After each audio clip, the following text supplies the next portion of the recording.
Today, we take a look at football boot innovation through the times, all the way from 1952 to 2016. This is a history lesson that isn't boring. Now, football boots have been around for a while, but thankfully they've come a long way since the very first models. But even though it's hard to believe, there was a time when knit, lightweight, grip elements and even screw-in studs were all science fiction. So let's take a look back through some of the game changers in the world of football boots through time. And we start all the way back in 1952. Because this was the year where PUMA introduced the PUMA Super Atom. And it's pretty hard to come by. I actually haven't been able to find it anywhere, so here's a picture from Google. Now, this was the first boot with screw-in studs, or SG studs, to ever really hit the pitches all over the world. Adidas claimed though that they were the first to introduce screw-in studs in 1954. But Kaiserslautern players were actually using the PUMA Super Atom in 1952. So that changed the game forever, and SG studs were born. Fast forward almost 40 years to 1994, where a guy called Craig Johnston created the first Adidas Predator, introducing the grip elements to give you more friction and control on the ball. But this boot almost didn't happen because it took a lot of time and even some Bayern Munich players wearing these to convince Adidas to make the most iconic boot silo that we've ever seen. Thank the Lord for that. And as the commercial said back then, 100% legal, 0% fair. In 1998, Adidas did it again with the beautiful, the iconic, the awesome Predator Accelerator that introduced the so-called feet you wear technology.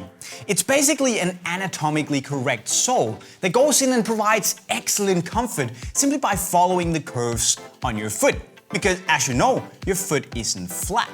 Now sadly, this technology was made by a third-party company that Adidas didn't really continue collaborating with. So the Accelerator is so far the first, but also the only boot to feature this technology. Nike also wanted to join the fun in '98 and released the Nike Mercurial R9, which more or less set the standards for speed boots as we know them. It introduced the KNG 100, the first synthetic leather, and also had this sticky coating to give you more grip. Fun fact, this was actually supposed to be a part of the Tiempo line, but someone in Nike must have thought that making Mercurials is a pretty good idea. And let's just say that whoever decided to keep Mercurial should get a pretty flipping big raise, because in 2002, the Nike Mercurial Vapor I saw the light of day. This was the first boot to ever weigh less than 200 grams, and it was built on the idea of a track spike for the football pitch with aggressive traction. And also it had this one-piece Nike skin upper. If you ask me, this is one of the sexiest, fastest looking boots ever made. But it's not all about the big three, because in 2006, Lotto released the laceless Zhero Gravity. And although it wasn't necessarily the best boot ever, it was pretty difficult to get on. It went to show that the bar can be raised and it's okay to dream big for football boots. Fun fact here, one of the guys on the team developing this is called Denis Dekovic. He also worked on the team developing the Magista. Now you know. But back to Nike. Because when Mark Parker became CEO of the company, he challenged all his design teams to create the most outrageous footwear they could, without any limitations. And in 2008, the football team decided to create the Mercurial SL, which is made more or less entirely out of carbon fiber, which is also completely, utterly ridiculous by the standards back then. Picture this, 2010, Adidas don't really have a competitive speed boot. Then comes the World Cup. Someone says, "What up?" and created the F50 adizero. I don't know, soft monolayer sprint skin upper, super thin outsole sprint frame, you know the deal. 156 grams, lightest boot ever made, setting new standards for speed boots.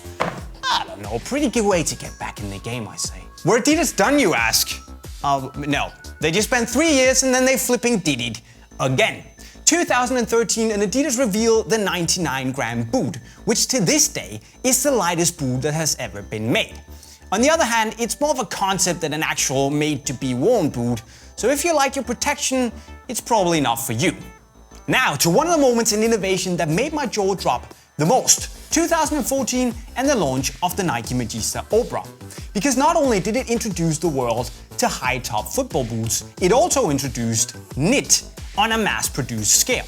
Because sure, Adidas had already released their knitted limited edition Prime Knit Samba, but this, as I mentioned, was mass-produced, and it caused knit to be all over the place for football boots. And with the Magista Obra, the boot game would be changed forever.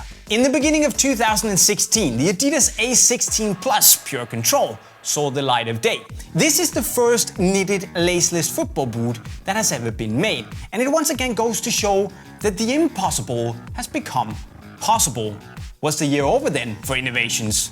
No, not at all. But as always, Nike wanted to play and released Nike Anti-Clog, which is a new type of sole plate that, when it gets wet, it becomes lubricious to make sure that mud won't stick to it.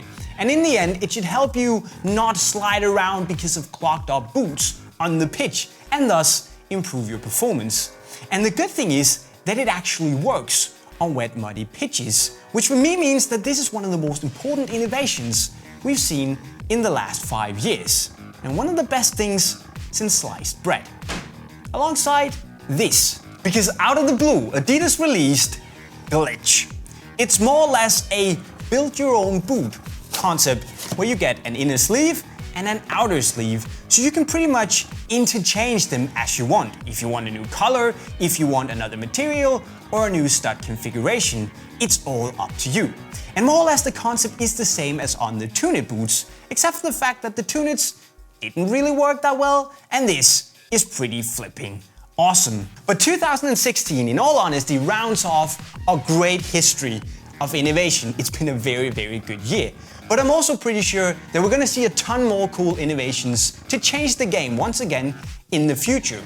But guys, which is the best innovation in the history of football boots for you? You should let me know in the comment section below. Also, if the video was bad, you kinda know what to do, but if it was awesome, leave us a like, make sure to subscribe, and if you're already subscribed, hit the bell notification to make sure you see all our awesome videos. And with those words, let's go to the giveaway.